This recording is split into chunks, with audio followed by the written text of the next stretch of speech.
नमस्कार किसान भाइयों सरसों की बुआई का समय आ गया है और इसमें जो सबसे ज़्यादा ज़रूरी और पहली जो चीज़ है वो है बीज की कि बीज का हम चुनाव कैसे करें। और बीज का चुनाव जो करना है उसके लिए आपकी मिट्टी कैसी है, पानी की क्या व्यवस्था है, कौन से समय पर आपको बुआई करनी है और क्षेत्र आपका कौन सा है, उसी हिसाब से बीज का भी चुनाव करना चाहिए। आज की वीडियो में मैं आपको सरसों के 5 ऐसे बेहतरीन बीज बताने वाला हूं जो बहुत ही अच्छे हैं। और इनमें जो मैं सबसे 5वें नंबर पर बीज रख रहा हूं वो है एडवांटा कंपनी का है, 414 नंबर है। इसके मैं उत्पादन की बात करूं तो 10 से 12 क्विंटल पर एकड़ के हिसाब से देती है और 40 से 41% इसमें तेल की रिकवरी है।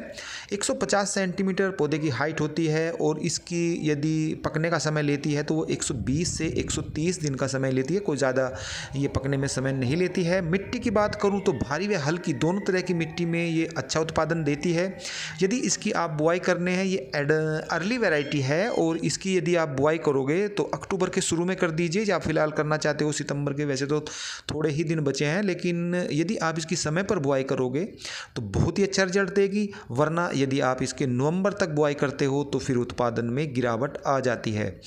अब मैं लेता हूं चौथे नंबर का बीज। जो चौथा नंबर है वो है श्रीराम कंपनी का 1666 नंबर बीज है और इसके जो पौधे की हाइट है 170 सेंटीमीटर है। तेल की रिकवरी की बात करूं तो 40 से 41% है और ये 125 से 130 दिन का भी समय लेती है। ये भी हल्की व भारी दोनों तरह की मिट्टी में ये अच्छी उपज देती है। और उत्पादन की बात करूं तो ये लगभग 13 क्विंटल के आसपास पर एकड़ के हिसाब से उपज इसकी हो जाती है। तीसरे नंबर की जो मैं वैरायटी ले रहा हूं ये भी बहुत अच्छी वैरायटी है, बायर कंपनी की है, 5222 इसका नंबर है। काफ़ी किसान इसको जानते हैं, उन्होंने इसकी बुआई भी की है। इसके जो पौधे की हाइट है वो 160 से 180 सेंटीमीटर इसकी हाइट है और पकने में 120 से 125 दिन का समय लेती है। तेल की रिकवरी की बात करें तो वह भी इसकी बहुत अच्छी है, 40 से 41% ये रिकवरी करती है। अगेती वैरायटी है, 12 से 14 क्विंटल पर एकड़ के हिसाब से ये निकलती है।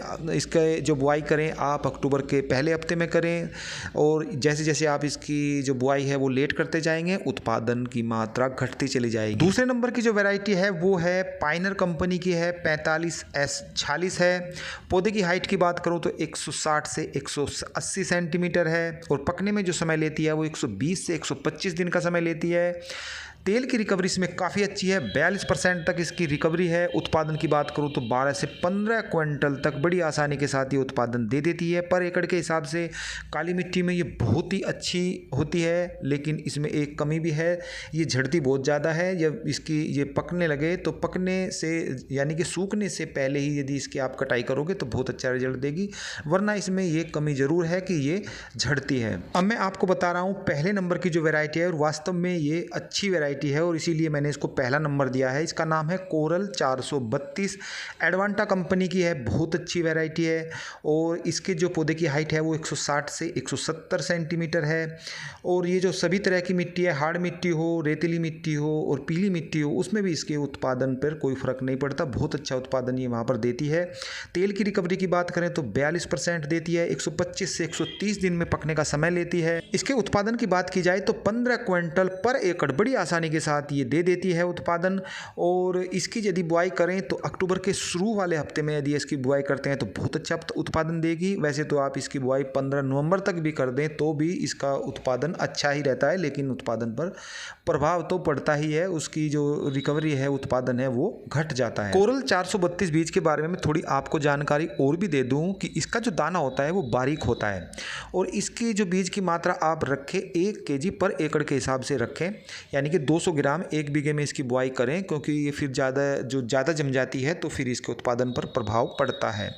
दूसरी बात है कि ये झड़ती भी है, तो इसीलिए आप इसका जो पौधा है वो सूखने न दें। सूखने से थोड़ा पहले इसकी यदि आप कटाई करेंगे तो फिर ये झड़ेगी नहीं। इसमें ये भी एक कमी है, लेकिन उससे उसके उत्पादन पर प्रभाव नहीं पड़ता। फिर भी ये बहुत अच्छा बीज है। इन थोड़ी थोड़ी बातों का इसमें ध्यान रखना चाहिए। फिर मिलते हैं ताज़ा अपडेट के साथ, तब तक के लिए नमस्कार।